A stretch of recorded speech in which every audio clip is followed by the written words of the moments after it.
자, 한번 따라해 보겠습니다. 마음의 교만을 회개하라. 한 번 더 해봅니다. 시작. 마음의 교만을 회개하라. 아멘. 여러분, 말이라는 것은 누가 하느냐에 따라서 달라지죠. 예를 들어 제가 이 시간에 앞으로의 미국 경제와 세계 경제에 대해서 이러쿵 저러쿵 이야기해도 별 반응 없습니다. 그런데 미국의 FED 연방준비제도 의장인 제롬 파월이 딱 텔레비에 나와가지고 경기가 이렇게 될 거다, 저렇게 될 거다 한마디만 하면 주식이 올라갔다가 반토막이 내렸다가 하여튼 난리가 일어날 수 있다는 거죠. 자, 누가 말하느냐에 따라 달라진다는 겁니다. 성경은 누구의 말씀입니까? 하나님의 말씀이라고 믿으시면 아멘 합시다. 자, 그 하나님의 말씀은 이제까지 다 성취되었고 또 앞으로 성취될 약속만 남아 있습니다. 그러니까 100% 믿을 수 있는 거죠. 우리 민수기 23장 19절 한 절을 다 같이 읽어봅니다. 하나님은 사람이 아니시니 거짓말을 하지 않으시고 인생이 아니시니 후회가 없으시도다. 어찌 그 말씀하신 바를 행하지 않으시며 하신 말씀을 실행하지 않으시랴. 이 세 가지 중요한 말을 합니다. 거짓말을 하지 않으신다. 사람이 아니시니 거짓말을 하지 않으신다. 사람은 거짓말을 해요, 안 해요? 합니다. 가르쳐주지 않았는데도 불구하고 어렸을 때부터 이상하게 거짓말을 합니다. 왜냐하면 우리가 악하기 때문이기도 하고 또 한 가지는 우리에겐 능력이 없기 때문에 본의 아니게라도 나는 잘하려고 했는데 엄마 나 진짜 공부 열심히 할 거야. 그거 진짜였거든요.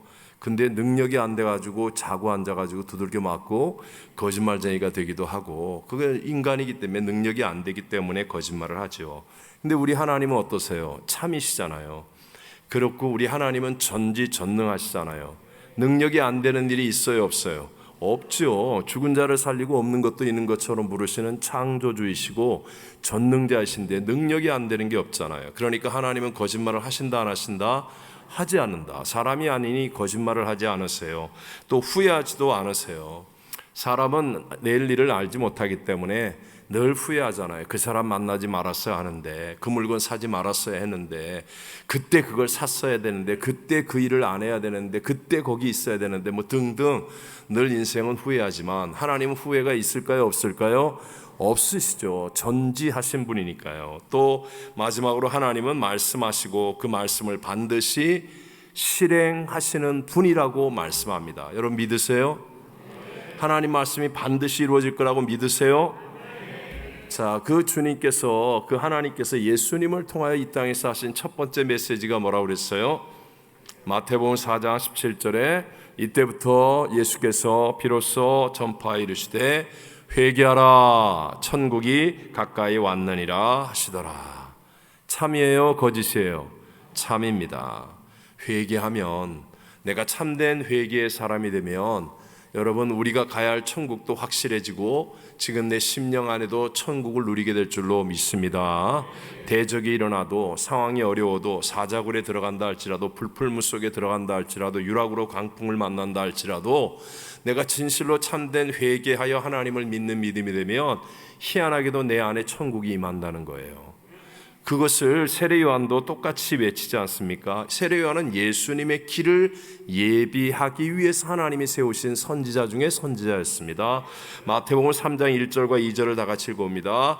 그때에 세례요한이 이르러 유대 광야에서 전파하여 말하되 회개하라 천국이 가까이 왔느니라 하였으니. 아멘.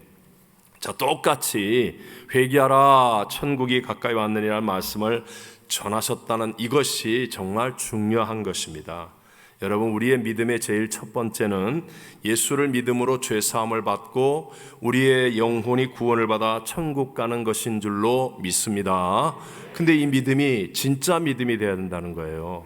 이 믿음이 진짜 믿음. 교회 오래 다니다 보면 매일 듣는 얘기가 그 얘기니까 내가 진짜 믿음이 아닌데도 불구하고 세뇌되어서 나 지금 죽으면 천국 가 이렇게 착각하고 있었는데, 그날 주님 앞에 갔는데 주여 주여 하는 자마다 다 천국에 들어갈 것이 아니요 하면서 나는 너를 도무지 알지 못한다 하면, 이거는 정말 여러분 정말 우리에게 일어나서는 안 된 일이고 내 가족에게도 일어나서는 안 된 일이고 절대로 우리 교회 성도들에게는 일어나서는 안 된 일이에요. 근데 그렇게 될 일이 많다고 성경은 말씀하거든요.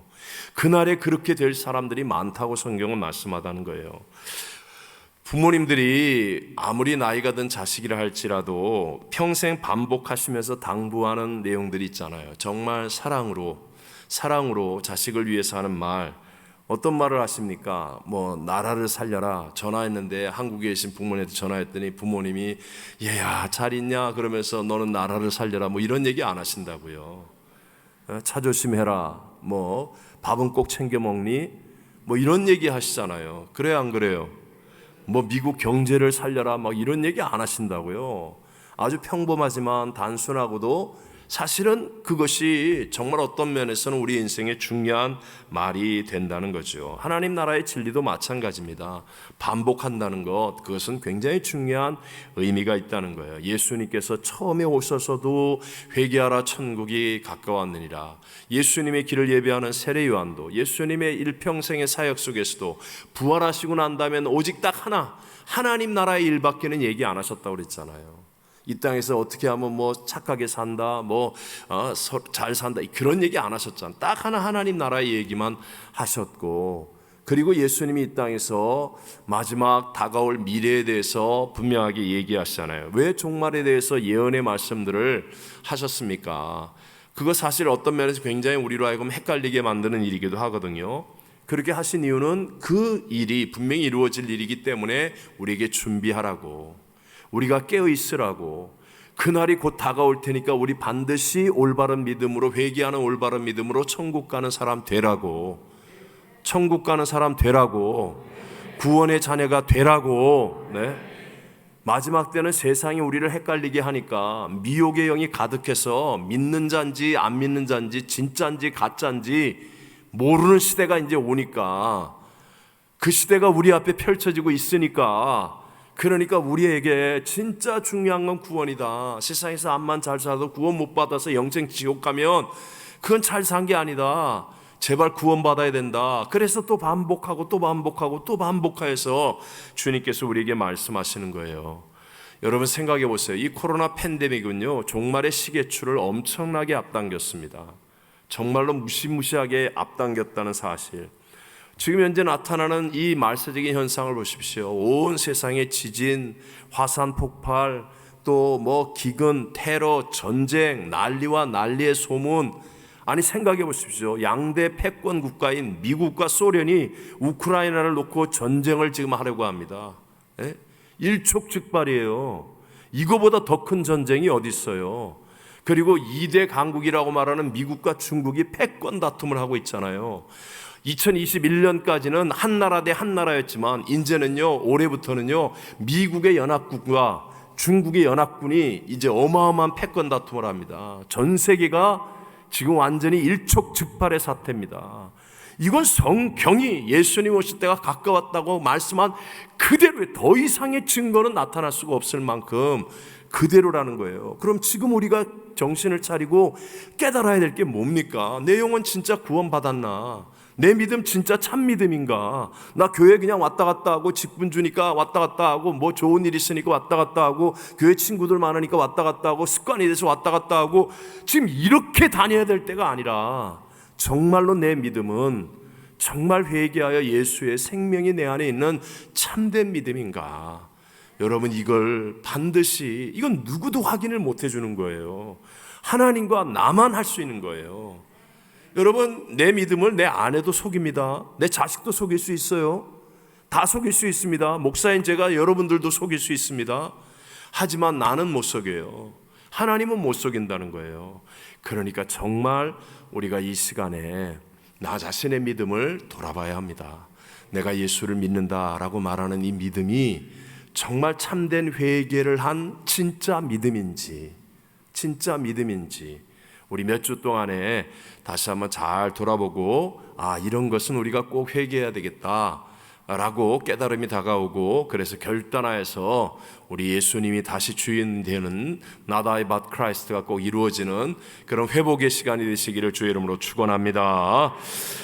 마가복음 1장 15절에 말씀했죠. 시작. 이르시되 때가 찼고 하나님의 나라가 가까이 왔으니 회개하고 복음을 믿으라 하시더라.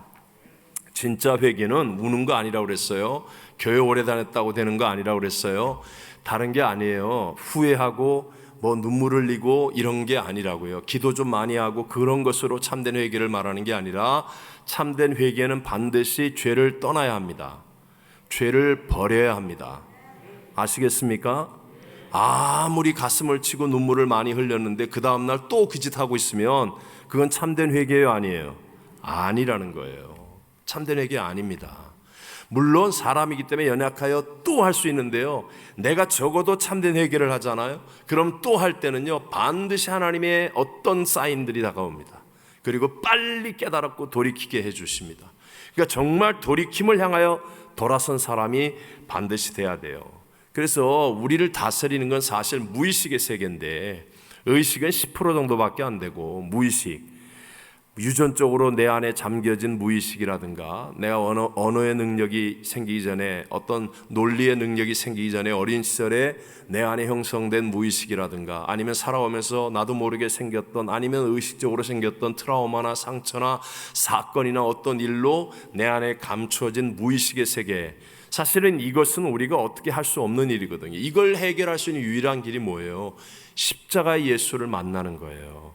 그래서 내가 십자가에서 죽었음을 믿음으로 깨닫는 거예요. 그래서 날마다 나는 십자가에서 죽었습니다. 나의 옛사람은 십자가에서 죽었습니다. 성경에 그렇게 말씀해요, 안 해요? 말씀해요, 안 해요? 말씀하잖아요. 그걸 여러분이 자꾸 믿음으로 고백하고 선포하는 거라니까요. 그러면 어느 날, 내가 진짜 예수님과 함께 십자가에서 내 옛사람이 죽었구나 하는 것이 성령에 의해서 놀랍게 체험되어지고 누려지게 될 줄로 믿습니다. 말씀으로부터 시작하는 거라고 그랬잖아요. 말씀이 나로 하여금 십자가에서 죽었다고 말씀하고 있는 거예요. 나 옛사람이, 예수님이 십자가에 못 박힐 때 나 옛사람이 함께 죽었다. 그게 예수를 믿는 자에게 주시는 하나님의 은혜요 복이다. 이게 말씀이에요. 그래서 성찬을 대할 때마다, 또 침례할 때마다, 우리 예배 드릴 때마다 나는 예수님과 함께 나의 옛사람이 죽었습니다. 이 말씀을 받아들이는 거예요. 입술로 선포하는 거예요. 그러면 진짜로 이루어진 진리이기 때문에 내가 말씀을 믿을 때 성령께서 그것을 내게 다 깨닫게 해주십니다. 어느 날 진짜 내가 그리스도와 함께 십자가에 못 박힌 사람, 나의 옛사람이 죽은 것을 하나님이 깨닫게 해주시고, 그때부터 나다의 밭 크라이스트가 머리에 속에 있는 게 아니라 나의 삶 속에서 누려지는 믿음이 되는 줄로 믿습니다. 그래서 반드시 나다의 밭 크라이스트가 돼야 회개가 되는 거예요. 그래야 나의 무의식 세계 속에 있는 정말 내가 컨트롤할 수 없는 그 모든 것들이 정리되고 치료되고 회복되는 겁니다. 그러면 반드시 보이는 열매가 나타날 줄로 믿습니다. 열매가 나타나는 거예요. 그게 열매예요, 열매. 교회를 10년, 20년 다녔는데 열매가 없다. 그냥 너는 10년 전이나 20년 전이나 똑같다. 그거는 아직 나다의 밭 크라이스트가 안 된 거예요. 그러면 그런 사람은 더 많이 말씀을 묵상하고 하나님의 성령의 은혜를 구하며 기도하셔야 돼요. 다른 거 하려고 하지 말고, 봉사하고 뭐 사람들 앞에서 뭐 자랑하고 세상에서 뭘 내가 직분이 어떻고 뭐 교회 몇 년 다녔고 그런 소리 하나도 하지 말고, 진짜로 말씀을 붙들고 하나님 앞에서 나 자신을 돌아보면서, 하나님, 내가 나다의 밭 크라이스트가 됐습니까? 내가 성경 말씀을 그대로 믿을 수 있는 은혜를 내게 베풀어 주십시오 하면 반드시 하나님이 값없이 성령을 선물로 주시고 우리에게 깨우쳐 주시고 우리를 변화시켜 주실 줄로 믿습니다. 자, 오늘 우리가 이렇게 회개해야 되는 것 가운데 정말 중요한 스타트예요. 스타트로 반드시 회개해야 되는 것, 그 죄 가운데 하나가 바로 교만이라는 겁니다. 우리가 반드시 회개해야 될 죄 가운데 스타트로 회개해야 될 것을 고르라고 한다면 저는 교만을 고릅니다. 뭐라고요? 교만. 교만은 죄다 아니다? 죄다. 교만은 죄입니다. 교만이 들어와 있는 한 예수님이 나의 주인이 안 됩니다. 에덴 동산에도 쫓겨나는 게 교만입니다. 하나님도 얻지 못하는 게 교만입니다. 그러니까 교만은 내가 반드시 회개해야 됩니다. 떠나야 됩니다. 버려야 됩니다. 이게 우리가 반드시 해야 되는 죄라는 거예요. 자, 오늘 본문을 다시 한번 읽어보겠습니다. 눈이 높은 것과 마음이 교만한 것과 악인이 형통한 것은 다 죄니라. 마음이 교만한 것은 죄다 아니다? 죄다. 마음이 교만한 것은 다 죄니라 그랬습니다. 초기 기독교 4세기경에 사막의 은둔 생활, 경건 생활을 하던 수도사들이 제일 먼저 만들었다라고 전해지고 있는 7가지 대죄라는 게 있습니다. 7가지의 대죄. 그게 뭐냐 하면 교만, 질투, 분노, 나태, 탐욕, 탐심, 정욕. 이 7가지인데요. 첫 번째가 뭐예요? 교만입니다. 저 수도사들의 삶을 위한 그 시대에 자기들이 정한 죄인데 첫 번째가 교만이라는 거예요. 중세의 신학자 토마스 아퀴나스는요, 교만은 모든 죄악의 어머니다라고 말했습니다. 인류 최초로 아담과 하와가 에덴 동산에서 쫓겨나게 했던 죄, 사탄이 사용했던 죄가 바로 교만이라는 것 아니겠습니까? 자, 이제 시대를 넘어 초기부터 시작해서 중세기, 그리고 우리 시대의 최고의 변증가라고 말하는 분이 C.S. 루이스예요. 그분의 책 순전한 기독교에 보면 제가 오늘 그 책을 다시 또 꺼내 읽고 그대로 인용을 하겠습니다. 앞에 이제 화면이 나올 것 같은데, 자, 한번 여러분 눈으로 보세요. 교만은 인간이 지을 수 있는 가장 어떤 악이다? 큰 악이라고 단정합니다. 그에 따르면 교만은 가장 핵심적인 악, 가장 궁극적인 악으로 간음과 성적 부정, 분노, 탐욕, 술 취함 등과 같은 것들은 이 교만이라는 악에 비하면 뭐에 불과하다? 3발의 피에 불과합니다. 사탄이 사탄된 것은 바로 이 무엇 때문이다? 교만 때문입니다. 교만은 온갖 다른 악으로 이어지는데 그것은 하나님께 전적으로 어떤 마음이다? 맞서는 마음 상태예요. 교만은 하나님께 전적으로 맞서는 마음 상태. 하나님 없어도 돼요. 내가 뭐 하나님 안 믿는다고 못할 것 같아요? 나 하나님 없어도 잘 살아요. 쉽게 말하면 간단하게 하면 이거예요, 이거. 이걸 큰 소리로 하든지 속으로 작은 소리로 하든지 아니면 입을 깡 다물고 자기 옹고집으로 하든지 간에 어쨌든 하나님과 맞서는 마음이 교만이에요. 루이스는 세상이 시작된 이래로 모든 나라와 가정을 불행하게 만든 주된 원인이 바로 교만이라고 말하면서요, 교만은 언제나 적대감을 일으키게 돼 있어요. 비교하게 돼 있거든요. 적대감을 일으킵니다. 처음에는 사람에 대해서 적대감을 일으킵니다. 옆에 있는 사람, 경쟁자 뭐 이러면서 적대감을 일으키다가 최종적으로는 언제나 하나님을 향하여 적대감을 일으키게 되는 게 교만이라는 거예요. 자, 책에 또 이렇게 얘기합니다. 상대적으로 덜 나쁜 다른 악들은 사탄이 우리의 동물적 본성을 이용하기 때문에 생기는 것입니다. 즉 우리 육체가 있으니까 육체의 어떤 정욕, 기질 이런 것들을 이용해서 생기는 죄들이 일반적인 죄들이에요. 그러나 교만은 동물적 본성을 통해 오는 것이 아닙니다. 그것은 어디에서 곧장 오는 거라고요? 지옥에서. 교만은 지옥에서 곧장 나옵니다. 교만은 순전히 영적인 암입니다. 그렇기 때문에 다른 악들에 비해 훨씬 더 교묘하고 치명적입니다. 그랬습니다. 우리가 너무 잘 알잖아요. 하나님이 단 한 번도 교만을 좋아한 적이 있었다 없다? 없다. 교만을 받아주신 적이 있다 없다? 없다. 단 한 번도. 네? 간음한 자도 회개하면 용서하셨어요. 삭개오 같이 돈으로 문제 일으킨 사람도 회개하면 받아주셨어요. 근데 교만은 단 한 번도 성공한 적이 없었어요. 교만은. 그래서 잠언 16장 18절 우리가 잘 알잖아요. 다 같이 교만은 패망의 선봉이요 거만한 마음은 넘어짐의 앞잡이니라. 우리가 패망하는 그 선봉은 교만 때문입니다. 교만 때문에. 자, 오늘은 우리 지난 주일에 이어서 구원을 이루는 회개 두 번째인데요, 마음의 교만을 회개하라 라는 제목으로 우리 2가지 은혜를 나누려고 합니다. 어떻게 하면 회개할 수 있는가? 아주 간단하고 명료하게 2가지. 첫 번째, 하나님 말씀으로 교만을 깨달아야 합니다. 먼저 하나님의 말씀으로 교만을 어떻게 해야 된다? 깨달아야 된다. 교만을 깨달아야 된다. 이게 참 중요한 거예요. 교만을 깨달아야 됩니다.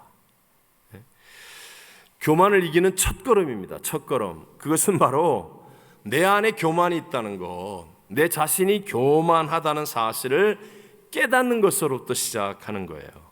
자, 첫사람 아담과 하와가 교만함, 즉 자기가 스스로 하나님처럼 되려고 하는 교만함으로 인하여 불순종하고 범죄했습니다.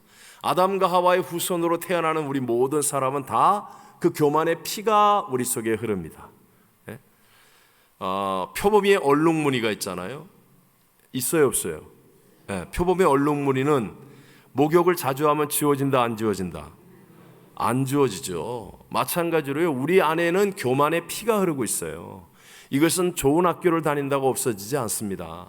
어디 좋은 곳을 여행하고 힐링했다고 해서 내 안에 있는 이 교만이 없어지지 않습니다. 내 안에 이 교만은 너무나 자연스러운 거예요. 너무나 자연스러운 거예요.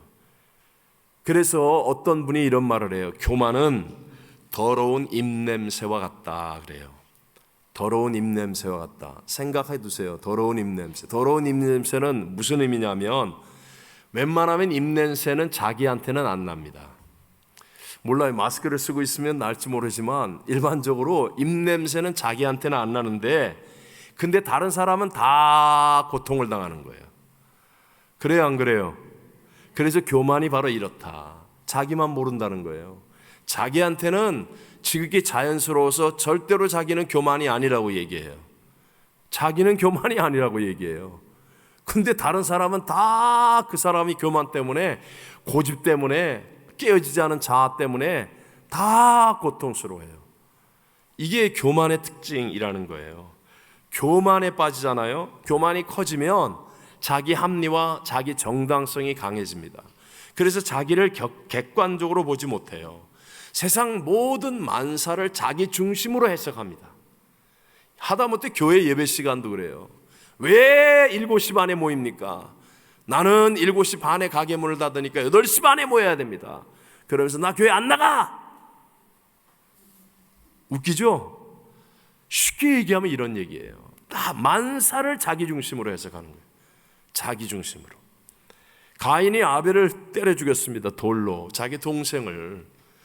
가인의 제사는 연락하지 않았는데 동생 아벨의 제사는 하나님이 연락했어요. 그러고 나니까 가인이 화가 나 동생 아벨을 돌로 때려 죽였어요.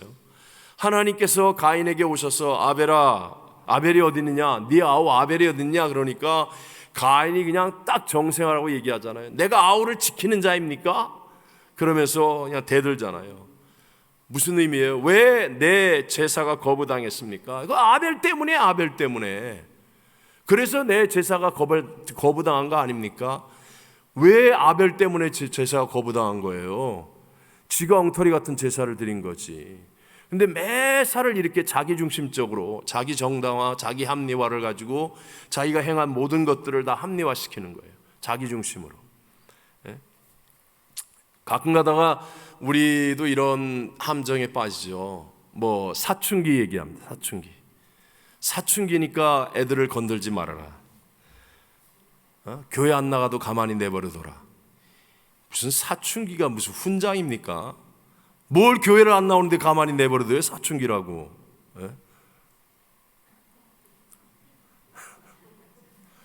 아니 사춘기라고 교회 안 나오는데 가만히 내버려둬라. 세상에 그런 말이 어디 있어요? 십자가 보혈의 능력이 사춘기보다 못합니까? 네? 사춘기 앞에 무릎을 꿇어야 되는 게 복음의 능력입니까? 네? 만약에 그때 그냥 내버려뒀다가 어른한테 막대하고 부모에게 불효하고 아니면 세상에 나가 사춘기 때 엉뚱한 짓 하면서 일평생을 망치는 사람이 되면 어떻게 하려고 합니까?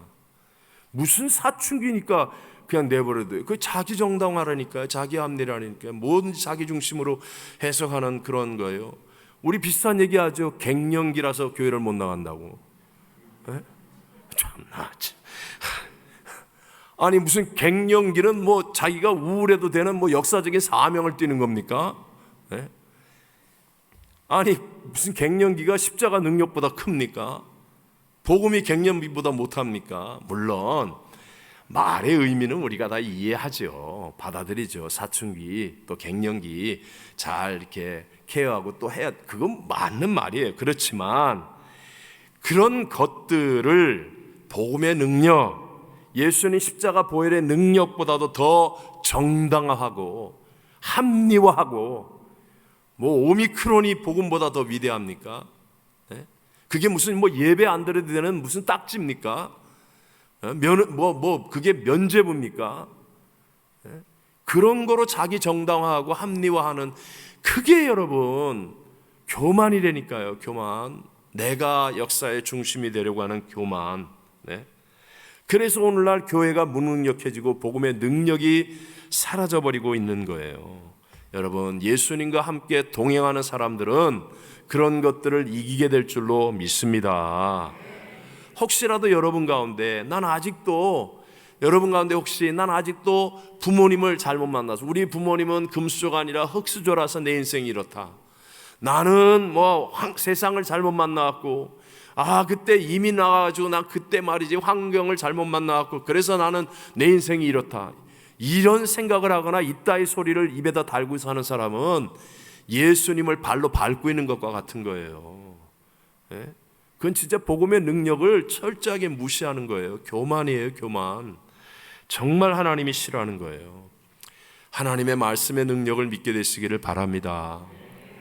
제가 사실 전에도 말씀드렸지만 상세하게 깊게 말씀을 못 드리는데요, 우리 기억나는 한 청년은 정말 가방에 칼을 갖고 다녔어요. 교회 안 다니는 청년인데 정말 누굴 죽이든지 자기가 죽든지, 그 나중에 이제 환경을 보니까 정말 절망적인 그런 한 맺힌 환경이에요. 근데 고등학생인데 가방에 칼을 넣고 학교를 갈 정도로, 그러면서 누군가를 끝장내겠다. 근데 그날 우연히 기도에 왔어요. 금요일날 기도회. 근데 기도에 와가지고 성령이 그 청년을 터치했습니다. 그리고 주일날 예배를 나왔어요. 근데 이 청년이 진짜 변화됐어요. 나중에 변화된 다음에 뭐라고 간증한 줄 아세요? 한마디의 말씀이 자기를 변화시켰다라고 얘기했어요. 한마디의 말씀이. 그 주일날 했던 여러 가지 성경 구절 가운데 에베소서 4장 26절 말씀이에요.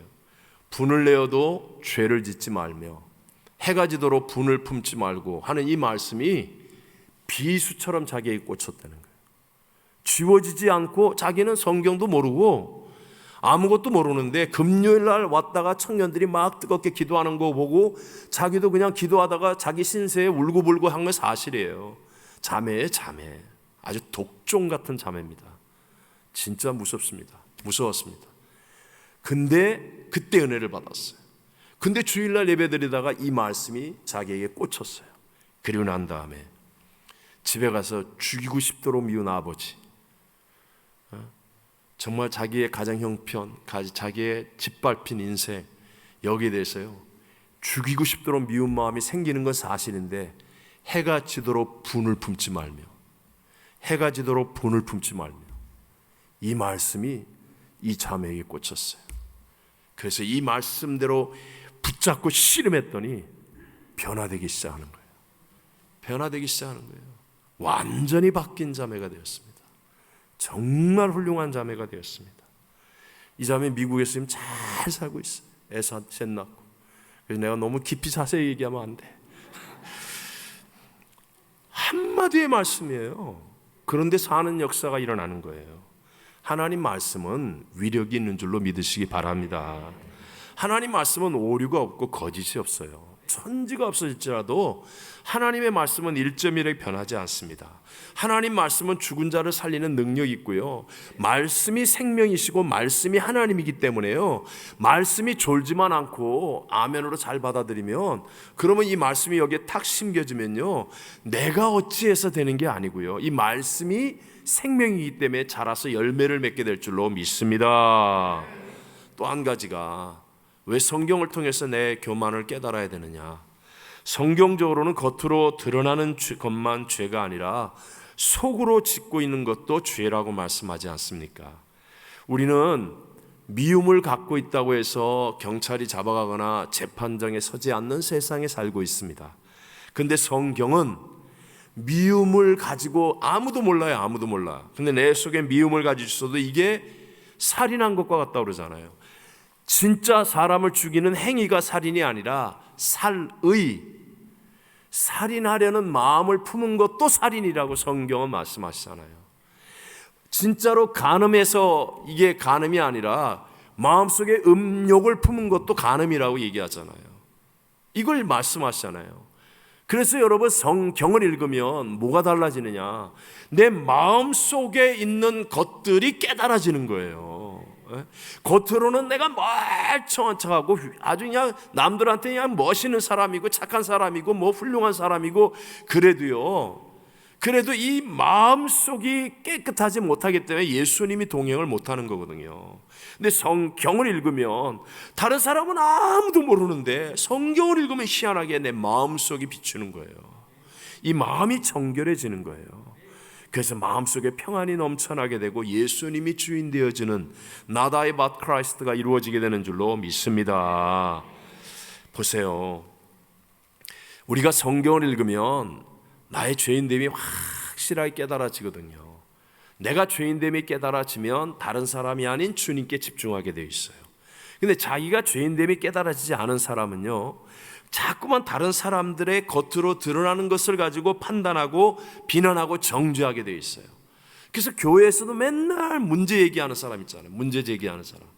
그런 사람들이 눈도 밝아요. 말도 잘해요. 논리적이에요. 하나도 틀린 말을 안 하는 것 같은데 근데 살리는 역할을 하지 못하고 선악의 결말은 사망이거든요. 사망밖에 가져오는 게 없어요. 왜 그래요? 자기의 죄인됨을 아직까지 깨닫지 못했기 때문에 그래요. 성경을 읽으면 나는 겉으로는 하나도 흠잡힐 것 없는 그런 아주 괜찮고 뭐 하여튼 멋지고 뭐 어쩌저쩌고 해도요, 성경을 읽으면 내 안에 그 모든 불의하고 추한 것들이 깨달아져요. 성령이 역사하면 제일 처음에 깨닫는 게, 성령이 책망하심이 제일 처음에 뭐예요? 죄에 대하여, 의에 대하여, 심판에 대하여 책망하시잖아요. 성경을 읽으면 반드시 성령께서 내게 죄에 대해 책망하세요. 내가 죄인인 것이 깨달아지는 거예요. 그러니까 주님의 십자가 은혜가 너무너무 놀랍고 감사하고 감격스럽고 그 은혜에 눈물 흘리고, 그러니까 다른 사람이 안 보이는 거예요. 다른 사람 보이는 거 가지고 비난하고 판단하고 정죄하지 않는 거예요. 근데 어설프게 신앙생활하는 사람은 꼭 그래요. 새벽 예배 며칠 찬양 인도하고 난 다음에 하는 말이, 아유 우리는 막 구역장님도 새벽 예배를 요새 안 나와 막 이러면서요, 동네방네 돌아다니면서 아유 아무개 권사하는 말이야, 새벽 예배도 안 나와 막 이러면서 떠버리고 다니고요. 또 뭐 봉사 좀 하고 난 다음에 아유 뭐 그렇게 사람 교회 오래 다녔다 그러더니 뭐 봉사도 하나도 안 해 막 이러면서 보이는 거 가지고 다 판단하고 비난하고 정죄하고, 선교 한번 갔다 오면 이제 또 안 갔다 온 사람 얘기하고요. 우리 교회는 그런 사람 없으니까 잘 모르죠. 잘 몰라요. 근데 그게 왜 그런 줄 아세요? 성경을 통하여 내 안에 감추인 성령이 책망하는 죄를 깨닫지 못하니까, 그래서 진실로 회개의 은혜와 기쁨이 무엇인지를 모르니까 자꾸만 눈에 보이는 거 가지고 비난하고 판단하고 정죄하게 되는 거예요. 시편 101편 5절 한번 읽어보겠습니다. 자기의 이웃을 은근히 헐뜯는 자를 내가 멸할 것이요.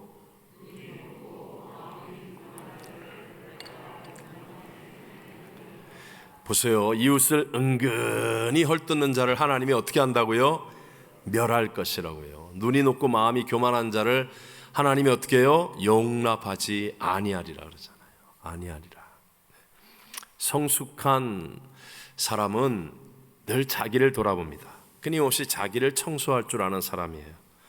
성경을 통하여, 성령의 감동을 통하여 자기를 털어내고 자기를 뒤집어보고 또 입장을 바꾸어서 생각하게 되고, 그러면 하나님의 말씀과 성령을 통하여 내가 죄인됨이 먼저 깨달아지는 은혜, 여러분 이것이 정말 교만의 죄를 회개하시는 첫 번째 길이 됨을 믿게 되시기를 바랍니다. 그러니까 여러분 규칙적으로 성경 읽어야 돼요, 안 읽어야 돼요? 규칙적으로 예배드리고 기도해야 돼요, 안 해야 돼요? 해야 돼요. 그때 회개하는데 오늘 죄 지었어요, 안 지었어요? 오늘 죄 지었잖아요. 오늘 죄 지었잖아요. 워치만님 목사님 말로 의하면 여러분 지나가는 여자를 2번 쳐다봐도 2번째는 간음이라니까요. 두 번째 왜 쳐다봤어요? 저 여자 이쁘네? 막 이러면서 한 번 더 쳐다본 거 아니에요? 인정 안 하시죠? 벌써 그게 간음이라니까요. 화가 나서 한 번 마음속에 미움의 칼을 품었어요. 인무 새끼 그냥. 응? 그게 뭐예요? 그게 살인이라니까요. 살인. 우리 매일 죄 짓는데 어떻게 하나님 앞에 성경을 읽지 않고 기도하지 않고 예배드리지 않고 어떻게 우리가 정결하여 주님과 동행하는 삶을 살 수 있단 말입니까? 옛날에는 일주일에 한 번 예배드려도 대단한 거였어요. 지금은 예수님 오실 때가 눈앞에 있는 이 시대는요, 진짜 여러분 정신 차려야 돼요. 매일 새벽 예배 나오게 되시길 바랍니다. 자, 길어지면 안 돼. 두 번째, 나의 내면에서부터, 나의 어디에서부터? 내면에서부터 하나님의 무엇이 세워져야 돼요? 권위. 무슨 권위? 하나님의 권위. 나의 내면에서부터 하나님의 권위가 세워질 때 우리가 교만을 이길 수 있게 되었습니다. 정말 이건 중요한 내용이라고 생각합니다. 제가 이제 목회를 하면서 조금 철이 들고 성숙해지니까 세상에서 잘 나가는 사람을 만나서 대화할 기회가 있거나 또는 젊은 사람들이 찾아와서 인사를 하거나 할 때 제가 이렇게 꼭 덕담을 해줄 수 있는 기회가 되면 꼭 하는 말이 있습니다. 그게 교만하지 말아야 합니다 하는 말을 꼭 합니다. 교만하지 말아야 합니다.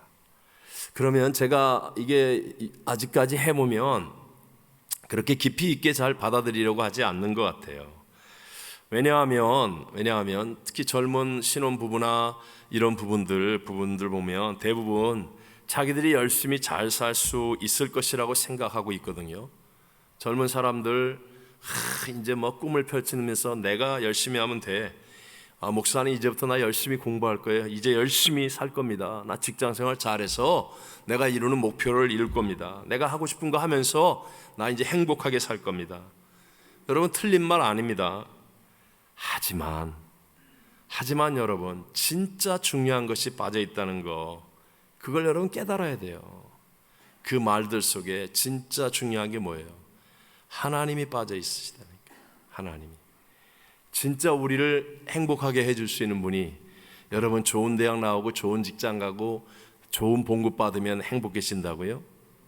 그게 한 요소는 될 수 있을지 모르지만 우리를 진짜 행복하게 해줄 분은 하나님이신 것입니다. 우리를 진짜 건강하게 만들고 우리를 진짜 자유하게 만들고 우리에게 진짜 평강과 기쁨을 주실 분은요, 큰 집이 아니고 좋은 차가 아니고 뭐 사람들 앞에 나타나는 명예, 권력 이런 게 아니고요, 그걸 우리에게 주실 수 있는 분은 그런 걸 통해서 역사하시겠지만 그러나 그게 아니고 하나님이시라는 거예요. 하나님. 네. 근데 지금 이 시대가 어떻습니까? 마지막 시대, 지금 이 시대는요, 사람들에게 이 시대 정신이 자꾸만 You can do it이에요. 너 할 수 있어. 할 수 있어. 너 노력하면 돼. 너 성공할 수 있어. 너 좋은 학교, 좋은 직장, 성공의 사닥다리가 될 거야. 너 얼마든지 신분이 상승할 거야. 너 얼마든지 네가 하고 싶은 대로 하면서 행복한 인생 살 수 있어. 네 인생 바꿀 수 있어. 그래서 보면 이렇게 삼자 입장에서 보면 분명히 참 교만해 보이는데, 근데 본인은 뭐라고 생각하느냐? 대부분 비전이라고 그래요. 자기 비전. 네? 비전이라고 말해요. 한 번만 생각해 보세요. 여러분 보세요. 지금부터 약 1세기 또는 2세기 전만 해도요, 전 세계의 거의 대부분의 나라가 다 신분이 정해져 있었습니다. 한국의 조선시대에 양반과 상놈이 정해져 있었어요? 안 정해져 있었어요? 자, 미국에서도 흑인 노예, 그 다음에 지주 정해져 있었어요? 안 정해져 있었어요? 정해져 있었어요. 전 세계 대부분의 나라들이 다 신분의 벽을 뛰어넘는 건 불가능한 그런 삶을 살았다고요. 근데 지금은 우리가 노력하면 뛰어넘을 수 있는 시대가 된 건 맞아요. 여러분 이게 무슨 문제입니까? 근데 놀랍게도요, 지금 이 시대에 오히려 더 많은 사람들이 좌절감과 열등감과 우울증과 분노와 미움 속에 살고 있는 거 아십니까? 더 많은 사람들이 누구든지 노력하면 잘 살 수 있는데, 누구든지 실력만 키우면 내가 성공할 수 있는데, 누구든지 하여튼 인간적으로 뭘 하면 신분 상승이 되는데, 그런데 왜 나는 안 되지? 왜 나는 이 모양이지? 왜 나는 이렇게 어렵지? 그러면서요, 자기 자신에 대해서 더 비참한 괴로움을 느낍니다. 여기에 교만이 있는 거예요. 여기에 교만이. 뭐예요? 하나님이 빠져 있는 거예요. 하나님이 빠져 있는 거. 실력만 있고 노력만 하고 그래서 성공할 수 있는 말은 참 그럴듯해 보이지만, 거기에는요, 사람을 세우기도 하시고 패하기도 하시고 일으키기도 하시고 멈추기도 하시고 이 모든 일을 주관하시는 하나님의 절대 주권이 빠져 있다는 거예요. 지금 세상이 말하고 있는 그 I can do it 하는 그 이야기의 말입니다. 잘 생각해 보십시오. 에덴 동산에서 마귀가 최고의 환경 속에서 인간을 완전히 박살낸 거하고 똑같은 논리 아닙니까? 에덴 동산에서 마귀가 찾아와서 첫사람 아담과 하와에게 한 게 뭐예요? 너도 하나님처럼 될 수 있다는 거 아니에요. 너 저거 따먹으면, 너 노력하면, 너 애를 쓰면 네가 하나님처럼 살 수 있어. 네가 하나님처럼 살 수 있어. 그러니까 저거 먹으라는 거 아니에요. 하나님 빼놓고 내가 노력하면, 내가 애를 쓰면, 물론 눈에 보이는 몇 단계의 상승 가져오고 성공 가져오지만 그게 행복이 아니라니까요. 그게 성공이 아니라니까요. 그게 승리가 아니라니까요. 그게 쥐덫이라니까요. 쥐덫. 아담과 하와가 그 따먹으면서 얼마나 통쾌했겠어요. 내가 선악을 알게 됐다. 근데 그 다음에 다가온 게 뭐예요? 따먹는 그 몇십 초, 몇 분 시간이 지나고 난 다음에 서로의 허물이 보이기 시작합니다. 벌거벗음이 부끄러워서 나무 그늘 뒤에 숨고 하나님을 두려워하고 남의 탓하기 시작하고 미워하기 시작하고, 가인은 아벨을 돌로 쳐서 죽이게 되고, 이게 여러분 내 노력으로, 인간이 창조주가 아닌 피조물이 내 노력으로, 내 힘으로, 내 방법으로, 내 수고로 일을 이루어가겠다는 하나님 빼버린 인생의 모습이라는 거예요. 하나님을 빼버린 인생의 모습.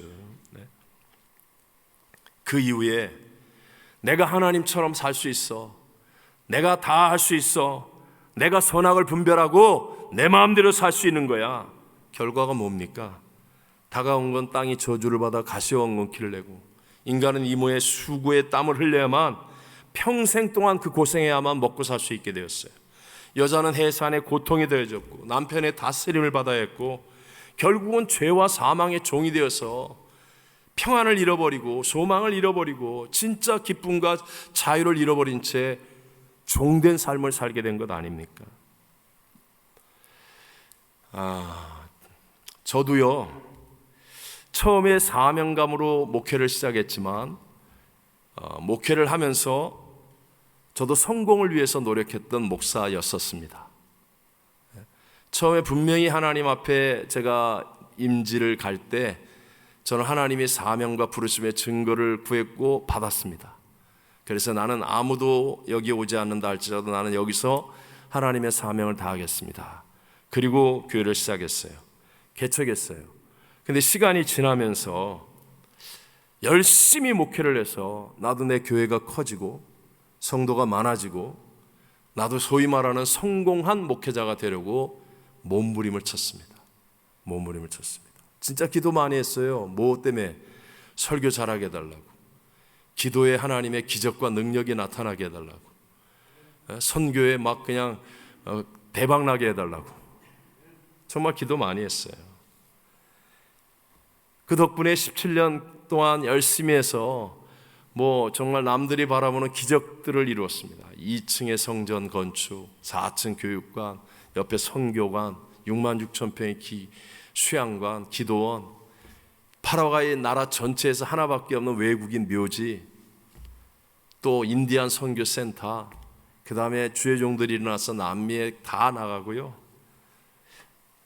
그런데 한편으로는 이것이 진짜 내가 주님을 순종하는 일인가? 이런 갈등과 고민이 다가오기 시작했습니다. 제가 살고 있는 동네의 반 이상이 우리 교인이에요. 한인회장이 행사를 하려면 저한테 와서 허가받고 했어요. 목사님 그날 모임 없으십니까? 전화로 물어보고 아니면 찾아와가지고 물어보고요. 그날 우리 교회 모임 없습니다. 그러면 행사했어요. 나도 모르는 사이에 나는 성공을 위해서 달려가고 있는 사람이었어요. 그때 제가 하나님 앞에 깨달은 게 있습니다. 와, 이렇게 살면 안 되겠구나. 이게 초심이 아니구나. 그때 하나님이 제게 깨우쳐 주셨던 것이 내 위의 권세에 목숨을 걸고 순종하는 거였어요. 내 마음에 내가 할 수 있는 것, 저는 목회자고 선교사니까 질서가 있잖아요. 내 위의 권세에 내가 무슨 일이더라도 그때 내 표현입니다. 목숨 걸고 순종한다. 목숨 걸고 순종한다. 나의 내면에서부터 하나님의 권위가 세워지는 것, 이것이 내 교만을 막을 수 있는 길이라는 걸 깨달았어요. 그럴 때 정확하게요, 그때 선교대회를 딱 나갔는데 조영기 목사님이 부르셨어요. 제 아내는 호텔에 있고 갑자기 부르신다고 그래서 쫄래 갔어요. 근데 보니까 위원장, 선교위원장도 오고 국장도 오고, 근데 그 자리에서 저에게 임지이동을 명령하셨어요. 자네가 오늘부터 순복음 쌍파울교회 당회장이다. 그건 진짜 청천벽력 같은 얘기였어요. 제 아내하고 제가 약간은 감이 좀 왔거든요. 왜냐하면 너무 그 교회가 완전히 이제 사라질 위기까지 갔으니까. 제일 큰 도시에 있는 순복음교회인데 너무 공경에 처했고 어려움이 있었기 때문에, 야, 이거 설마 거기만은 안 돼. 진짜 그랬었어요. 거기만은 안 돼. 근데 그냥 한번 미리 의견을 물어보고 이것도 없어요. 그냥 딱 불러가지고 딱 앉혀있는데 딱. 근데 바로 제가 하나님 앞에, 하나님, 내가 정말 내 위의 권세에 목숨 걸고 순종하겠습니다 라고 내 마음속에 하나님의 권위를 세우겠다고 결단한 기도를 하나님이 들으셨어요. 그게 저를 테스트하는 거예요. 너무너무 힘들었어요. 근데 아멘 했습니다. 아멘. 제 아내가 그때부터 성전에 가서 울기 시작하는데요, 진짜로 밥 먹으러 가는데 다른 선교사가 못 알아볼 정도로 퉁퉁 부을 만큼 그렇게 울었어요. 그래서 저는 그 선교대회 끝나고 와서 한 달 만에 007 가방 하나 들고 상파울로 갔습니다. 정말 힘들었습니다. 다 세월이 지났으니까 지금 웃으면서 얘기하죠. 말이 다릅니다. 나라가 다릅니다. 완전히 다 다릅니다. 완전히. 그리고 하나님, 내 마음속에 내가 하나님의 권위를 세웠습니다. 난 목숨 걸고 순종합니다. 근데요, 진짜로 첫 주일 빼놓고 하나님이 그 다음 주일부터 기적을 베풀어 주시면서요, 하나님이 일하시는 것을 저에게 보게 해주셨어요. 정말 하나님이 하셨어요. 정말. 지금 세월이 지나서 모르는 사람들이 대부분이라 그렇지, 그때 그 절망에서 매주마다 기적이 일어나는 것은 상상을 초월합니다. 이건 사람이 할 수 있는 일이 아니에요. 하나님이 하시는 일이었어요. 깨달았습니다. 여러분, 하나님은요, 교만한 자를 물리치시지만 사람을 찾으신 하나님은 내 내면에서부터 하나님의 권위를 세울 줄 아는 그 사람을 찾고 계시고 사용하시는 줄로 믿습니다. 얄팍하게 하나님을 이용하려고 하지 말고요, 그냥 목숨 걸고 하나님을 순종하는 거예요. 저 4년 6개월 동안 정말 있을 수 없는 모든 기적들을 다 체험했습니다. 제 아내와 제가 너무너무 감격스럽게. 여기 올 때도 제 사실 여기에 있어요. 10가지 기도 제목. 갑자기 여기 오라고 그런 거 아니에요. 그래서 그냥 급하게 10가지 기도 제목. 제가 아직 공개를 안 해요. 근데 하나님이 1번부터 시작해서 응답하셨어요. 여기 오기 전에 10가지를. 그때 영주권 빼앗기고요, 미국 영주권 있었던 거 빼앗겼죠. 반납했죠. 근데 세상에 미국 영주권이 상파울로 아파트로 날라오고요, 하여튼 상상하지 못하는 하나님의 10가지 기적이 순서대로 응답이 됐어요. 그냥 하나님의 권위에 순종하는 것. 그러면 나머지는 누가 아세요? 하나님. 여러분 그 평강을 아십니까? 그 기쁨을 아십니까? 그것은요 돈으로 살 수 없는 거예요. 인생의 감격이고 기쁨이에요. 정말 예수님과 동행하는 최고의 복을 누리게 될 줄로 믿습니다. 내 힘으로 사는 게 아니에요. 그러면 조금은 됩니다. 조금은. 하지만 진짜 평강도 기쁨도 자유도 정말 그 감격을 못 누립니다. 그리고 자기 소리밖에 안 나옵니다. 평생을 그렇게 살면 어떻게 합니까? 우리 다 주님 앞에 갈 건데 회개해야 됩니다. 첫 번째가 바로 교만입니다. 교만을 회개하기 위해서 먼저 무엇으로 해야 돼요? 하나님 말씀으로 깨달아야 됩니다. 하나님의 말씀으로 더러운 입냄새처럼 나는 아닌 줄 알았더니 성경을 읽다 보니까 내가 교만이 이런 거구나. 나에게 이런 교만이 있구나. 성경만이 깨우쳐 줄 수 있습니다. 그리고 나의 내면에서부터 하나님의 권위가 세워짐으로 우리 교만을 이기고 우리 주님과 동행하는 최고의 복을 누리는 우리 복 있는 수요예배 성도들이 되시기를 주의 이름으로 축원합니다. 자, 함께 우리 찬송가 한 장 부르고 기도하겠습니다. 212장 겸손히 주를 섬길 때 함께 찬양하겠습니다.